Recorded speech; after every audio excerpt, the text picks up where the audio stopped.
Deadlines, red lines, WTO, FTAs, single market, customs union, backstop, people's vote. How do you like your Brexit? Hard or soft? Brexit means Brexit, and we're going to make a success of it. As well as seeming to go on forever, Brexit has become incredibly complicated. So let's try and break down some of the jargon involved and try to find out how we got to where we are now. Wherever that is.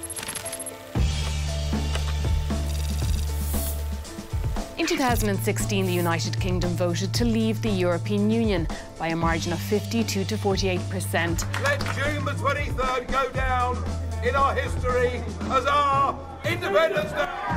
While the British people narrowly decided to leave, it wasn't at all clear what leaving meant. The key question being how close a relationship will Britain have with Europe after Brexit. Apart from the political structures of the European Union, the Parliament, the Commission, the Council, there are two important economic aspects to it, the single market and the customs union. So what are they?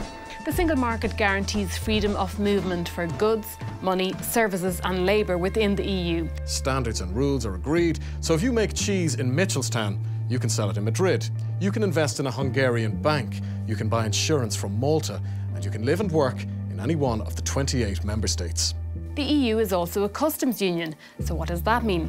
Well, customs are just a form of taxes on imports, and having a customs union means there are no taxes on imports between union members and an agreed customs policy towards countries outside it. So there are no extra taxes on our Mitchelstown cheese, wherever it's sold within the union, while Brazilian beef being imported into any country in the EU gets charged the same import rate wherever it comes in. So if you want to have an independent trade policy, striking different deals with other countries, you have to leave the customs union. And if you want to stop immigration from other EU countries into your own, you leave the single market. This is where the red lines come in. After the Brexit vote, Theresa May set out her red lines. The United Kingdom is leaving the European Union. We are going to take control of the things that matter most to us. The UK wants to take control of its borders, to set its own immigration policy, and to strike new trade deals with countries around the world. As far as anyone with any idea of how these things work was concerned, that meant out of the customs union and out of the single market. Brexit! Why do we want it? No! But the UK is also bound by the Good Friday Agreement, which means protecting the Northern Ireland peace process. The agreement itself doesn't mention maintaining an open border between the two parts of the island, but it's become seen as a key part of maintaining the peace that the agreement produced. So the UK also promised to maintain a frictionless border between Northern Ireland and the Republic. This became the backstop. What's that?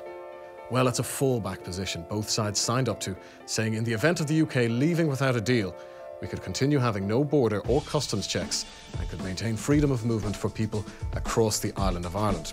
To achieve this, the whole of the UK would remain aligned to the customs union, and part of the single market rules would continue to apply to Northern Ireland. If that was the case, goods could flow freely across the border with the Republic. But crucially, there would have to be some checks on goods arriving into Northern Ireland from the rest of the UK, which would then be outside the single market. Now, if the UK negotiated a very deep trade deal with the EU, this backstop would never need to be used, so it's there just in case. The Irish government calls it an insurance policy, but some in British politics see it as a trap. The reason is pretty easy to see. If the UK is outside the single market and the customs union, there has to be a border somewhere to check that goods meet European standards and have paid customs duties. The backstop sets out that the border can't be between the Republic and Northern Ireland. The DUP insists that those checks on goods coming into Northern Ireland from the rest of the UK mean that it would effectively be in the Irish Sea, separating them from the rest of the UK. Which, being unionists, they just won't have. That leaves the option of the whole UK remaining in the single market and customs union. The best and most obvious solution would be for the United Kingdom to remain in the customs union and the single market. But that has been ruled out by hardline Brexiteers. This is not Brexit. This is a failure of government policy. So we're fast running out of options here, and the talks fast ran into sand over this same issue. Nevertheless, Theresa May did agree a withdrawal deal with the EU. This is the terms of the divorce, how much each side owes the other in cash.